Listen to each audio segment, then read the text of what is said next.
दोस्तों, एक बस पे एक लड़का बैठा होता है जिसका नाम समीर था। समीर अपनी सीट पर आराम से बैठा था, मगर बाकी की पूरी बस खचाखच भीड़ से भरी थी। तभी उसकी नज़र पड़ती है कि पीछे दो लड़कियां खड़ी हैं। उनमें से एक लड़की हैंडीकैप होती है जिसका नाम प्रीति था। समीर फ़ौरन खड़ा हो जाता है और उससे बोलता है कि आप बैठ जाइए प्लीज़। मगर प्रीति बोलती नहीं नहीं, आप बैठी, मुझे कोई दिक्कत नहीं है। फिर भी वो ज़िद करता है कि नहीं, आपको खड़े होने में मैं देख रहा हूँ दिक्कत हो रहा है, आप बैठ जाइए। फिर प्रीति उसकी सीट पर बैठ जाती है और समीर और प्रीति की दोस्त जिसका नाम नीलम होता है वो दोनों अब खड़े रहते हैं। कुछ ही देर के बाद उनका बस स्टॉप आता है, वो तीनों उतर जाते हैं। दोस्तों, तीनों को एक ही कॉलेज में जाना होता है। तीनों ने एक ही कॉलेज में एमए की डिग्री के लिए वहाँ पे एडमिशन लिया था। अब तीनों एमए की पढ़ाई करने एक ही कॉलेज में जाने होते हुए, और इत्तेफाक से दोस्तों तीनों का सब्जेक्ट एक ही होता है, वो था साइकोलॉजी। प्रीति एक मीडियम फैमिली से थी। उसके पिता एक अच्छे खासे पोस्ट पर थे सरकारी ऑफिस में, मगर उनका देहांत हो गया था। देहांत होने के बाद अब उसके जगह, उनके पिता की जगह अब नौकरी उनकी माता की हो जाती है, मगर वो एक क्लर्क के पोस्ट पर होती है। तो ऐसे ही उनकी ज़िंदगी चल रही थी दोस्तों। नीलम के पिता बहुत बड़े बिजनेसमैन थे। उन्होंने अपनी बेटी को कॉलेज इसलिए भेजा था कि वो चाहते थे कि जब उनकी बेटी की शादी किसी बिजनेसमैन के बेटे से हो, तो आजकल बिजनेसमैन के बेटे भी यही चाहते हैं कि लड़की पढ़ी लिखी हो, साथ में मॉडर्न ख्यालात की हो। इसलिए उसके पिता ने इसे दिल्ली भेजा था कि दिल्ली में कॉलेज में रहेगी, पढ़ी लिखेगी तो इससे मॉडर्न ख्यालात से जुड़ जाएगी, मॉडर्न सोच की तरफ बढ़ेगी। और दोस्तों, समीर के पिता एक बड़ी सी कंपनी में काम करते थे, तो उनका फ़्लैट यहीं दिल्ली में था और वो चाहते थे कि उनका बेटा आईएएस बने। दोस्तों, प्रीति पढ़ने में बहुत ही तेज़ थी। वो हमेशा अक्सर अपना ज़्यादा से ज़्यादा वक्त किताबों के बीच ही गुजारती थी। क्लासेस के बाद भी उसे जब टाइम मिलता था वो लाइब्रेरी में बैठकर तरह तरह की किताबें जो साइकोलॉजी पर थी वो उन सारी किताबों को पढ़ती रहती थी। और चूँकि समीर का भी आईएएस का वो तैयारी कर रहा था, उसका मेन सब्जेक्ट भी उसने साइकोलॉजी की रखा था। तो प्रीति और समीर अक्सर देर देर तक एक दूसरे से बैठकर साइकोलॉजी पर डिस्कस करते रहते थे। एक रोज़ जब प्रीति लाइब्रेरी में पढ़ रही थी तो वहाँ नीलम पहुँचती और बोलती, चलो यार कितनी देर तक तुम पढ़ती रहोगी, चलो कुछ कैफ़े में चाय वगैरह पी कर आते हैं। मना कर देती कि नहीं जाओ, मैं थोड़ी देर बाद आती हूँ।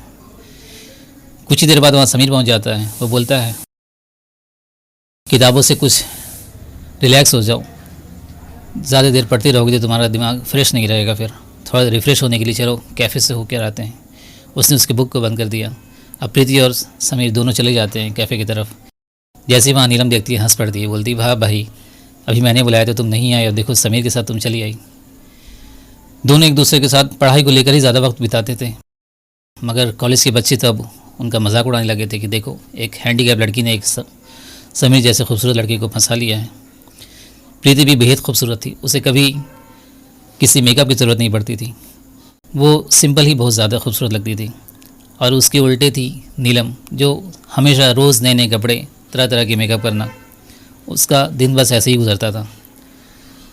दोस्तों, अब कुछ दिनों के बाद अब ये सारे लोग पढ़कर वहाँ से निकल जाते हैं। समीर और प्रीति दोनों ने फर्स्ट डिवीज़न से एमए पास किया और नीलम ने जैसे तैसे वहाँ से एमए क्लियर किया था। कुछ दिनों के बाद दोस्तों अब नीलम की शादी हो जाती है। उसने प्रीति और समीर दोनों को इनवाइट किया था। समीर किसी कारणवश नहीं आ पाता है, प्रीति आती है, सारे दोस्त मिलते हैं वहाँ पे। के बाद कुछ दिन के बाद प्रीति की माँ का देहांत हो जाता है। प्रीति बहुत ही अकेली पड़ जाती क्योंकि उसके परिवार में उसकी माँ के अलावा उसका कोई नहीं था। उस वक्त उसके पास कुछ पैसे भी नहीं थे। उस वक्त प्रीति को नीलम की याद आती कि नीलम ने उसे बोला था कि कभी भी ज़रूरत पड़े तो मुझे याद करना, क्योंकि नीलम की शादी प्रयागराज में हुई थी और प्रीति आगरा में रहती थी। नीलम को उसने फ़ोन किया कि मुझे पैसे की ज़रूरत है, माँ का देहांत हो गया है, मेरे पास अभी कुछ भी पैसा नहीं है, तुम मेरी मदद कर दो। नीलम फ़ौरन चली आती है, अपना डेबिट कार्ड लेकर उसके पास चली आती है। और चूँकि कोई अंतिम संस्कार करने वाला भी नहीं था, इसलिए अब नीलम अपने एक अंकल को बोलती है कि आप भी साथ चलिए वहाँ पे। वो भी आते हैं और उनकी माँ के, प्रीति की माँ के अंतिम संस्कार में वो बहुत कुछ मदद करते हैं। दोस्तों, कुछ दिन के बाद अब नीलम वहाँ से वापस लौट जाती है। प्रीति ने भी अपने घर में किराया लगा दिया, किराएदार रख दिया, और वो भी दिल्ली चली जाती है वापस रिसर्च करने के लिए, क्योंकि वो साइकोलॉजी पर किसी पॉइंट पर वो रिसर्च कर रही थी। दोस्तों, कुछ दिन ऐसे ही गुजर जाते हैं। उसकी माँ के नाम से कुछ इंश्योरेंस था, वो पैसा निकलता है तो प्रीति उसमें से जो नीलम के पैसे थे, नीलम ने जो खर्च किए थे, उस पैसे को वो वापस कर देती है। दोस्तों, अब कुछ दिनों के बाद प्रीति अब प्रीति का जब पीएचडी कंप्लीट हो गया था तो अब प्रीति को आगरा में ही एक कॉलेज में लेक्चर का जॉब मिल जाता है। वहीं पर अब वो कॉलेज में लेक्चरर हो जाती है, कॉलेज में पढ़ाती हैं। दिन में कॉलेज में पढ़ाती थी और रात में जाकर किताबें लिखा करती थी। इसी तरह उसकी ज़िंदगी गुजर रही थी दोस्तों। उसकी ज़िंदगी में कोई नहीं था, ना कोई दोस्त था, ना कोई रिश्तेदार था। दोस्तों एक दिन उससे खबर मिलती है, पेपर में पढ़ती है कि उसके शहर में समीर नाम का कोई आईएएस आया है जो डीएम बनकर आया है। दोस्तों उसके दिल में अब ये जिज्ञासा होती जानने की क्या वही समीर है जिसके साथ वो कॉलेज में पढ़ा करती थी। वो उसके ऑफिस में जाती है मगर वो मिल नहीं पाती। वहाँ उसकी चपरासी ने उसे रोक दिया कि आपके पास अगर कोई स्लिप है, अपॉइंटमेंट है तो दिखाइए। उसके पास ऐसा कुछ भी नहीं था, वो वापस चली जाती है। फिर वो अपनी किताबों को लिखने में लग जाती है। दोस्तों कुछ दिनों के बाद उसकी किताब का इनॉग्रेशन था। उसके कॉलेज के प्रिंसिपल ने बड़े बड़े लोगों को बुलाया था इस मौके पर। प्रिंसिपल को ये पता नहीं था कि समीर भी उसका दोस्त है। तो प्रिंसिपल डीएम साहब के पास गए और उनसे रिक्वेस्ट किया कि आपको इस मौके पर आना है। जब प्रीति को इस बात का पता चलता है तो वो बहुत ही खुश होती है। उसने कभी नहीं प्रिंसिपल को कभी नहीं बताया था कि समीर उसका दोस्त है। प्रीति उस दिन बहुत ही सज सवर के जाती है कॉलेज में। प्रिंसिपल ने अपनी गाड़ी भेजी थी। हमेशा प्रीति ऑटो रिक्शा से जाती थी कॉलेज, मगर उस दिन प्रिंसिपल ने अपनी पर्सनल गाड़ी भेजी थी उसे लाने के लिए। प्रीति आती है। उस शहर के जाने माने लोग उस कॉलेज में उस दिन बैठे थे। तभी कुछ देर बाद अनाउंस होता है कि डीएम साहब आ रहे हैं। सारे के सारे लोग खड़े हो जाते हैं उनका स्वागत करने के लिए। प्रिंसिपल उन्हें बुके देकर, फूलों का गुलदस्ता देकर उनका स्वागत करते हैं। वो आकर बैठते हैं। प्रीति भी उन्हें नमस्कार करती है, नमस्ते करती है। प्रीति को देखते ही सभी ने बोलता है, अरे प्रीति तुम यहाँ? वो चौंक जाता है। प्रीति बोलती है, हाँ मैं यहीं पर हूँ। तो बोलते हैं, अच्छा तुम्हारी ही किताब है? मुझे पता ही नहीं चला कि ये तुम्हारी बुक है। प्रिंसिपल ने बोला, क्या आप एक दूसरे को जानते हैं? तो उसने बोला कि हाँ। तो समीर जो डीएम थे उसने बोला कि हाँ, हम दोनों तो एक ही कॉलेज में पढ़ते थे, हम दोनों ने एक ही कॉलेज से एमए किया है। प्रोग्राम अब बुक का इनॉग्रेशन हुआ। डीएम साहब खड़े होते हैं और प्रीति के बारे में बोलना शुरू करते हैं कि ये कॉलेज की बहुत ही समझदार, बहुत ही होशियार लड़की थी। जब ये कॉलेज में अपने लेक्चर के दौरान प्रोफेसर से सवाल करती थी तो प्रोफेसर और पूरे के पूरे क्लास के स्टूडेंट इसका चेहरा देखने लगते थे। इसे पढ़ाई के अलावा किसी चीज़ से मतलब नहीं था। हम लोग बहुत ही भाग्यशाली हैं कि हम लोगों को हमारे शहर में इतनी विद्वान लड़की है। दोस्तों जब इतनी तारीफ़ करते हैं तो पूरे की पूरी हॉल्स में तालियों की गड़गड़ाहट से वो गूंज उठती है।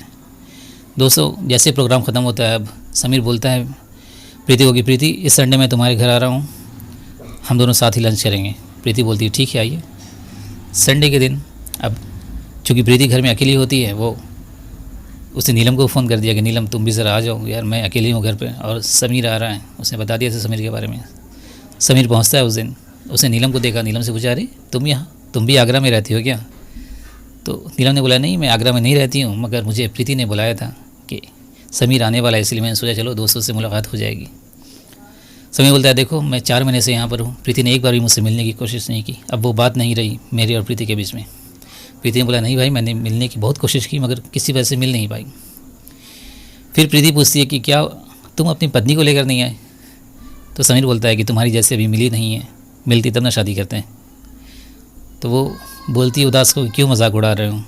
भगवान न करे तुम्हें कभी मेरी जैसी कोई लड़की मिले, क्योंकि हैंडीकैप होना किसी अभिशाप से कम नहीं है। फिर समीर पूछता है तुम्हारी माँ कैसी है? प्रीति शांत हो जाती है, रोने लगती है। तभी उसके दोस्त बताती है कि उसकी माँ अब इस दुनिया में नहीं रही। तो समीर पूछा फिर तुम रहती किसके साथ हो? तो वो बताती है कि वो कुछ नहीं, अकेले रहती है, दिन भर कॉलेज जाती है और रात में बुक लिखती है। फिर समीर बताता है कि उसके माता पिता आने वाले हैं, वो हमेशा बहुत याद करते हैं प्रीति तुम्हें। इस बार जैसे ही वो आएंगे मैं तुम्हें खबर करूँगा, तुम ज़रूर आना, तुमसे मिलकर उन्हें बहुत अच्छा लगेगा। दोस्तों कुछ ही दिनों के बाद समीर के माता पिताजी उस शहर में आते हैं। समीर ने प्रीति को फ़ोन किया और बोला कि माँ और बाबूजी आ गए हैं, वो तुमसे मिलना चाहते हैं और आज रात का डिनर तुम हम लोगों के साथ ही करोगी। प्रीति बहुत ही खुश थी, वो तैयार होकर रहती है। तभी समीर ने अपनी पर्सनल गाड़ी उसे रिसीव करने के लिए भेजा। उसी गाड़ी से प्रीति उसके घर आती है। समीर गेट पर ही खड़ा होता है उसे रिसीव करने के लिए। उसके बाद वो साथ साथ दोनों ड्राइंग रूम में जाते हैं जहाँ समीर के माता पिताजी खड़े थे। प्रीति जाते ही उन लोगों के पैर को छूती है, उनके आशीर्वाद लेती है। माँ उसे अपने गले से लगाती है, बोलती हैं बेटी कैसी हो? सुनकर बहुत अफसोस लगा कि तुम्हारी माँ अब इस दुनिया में नहीं है बेटा।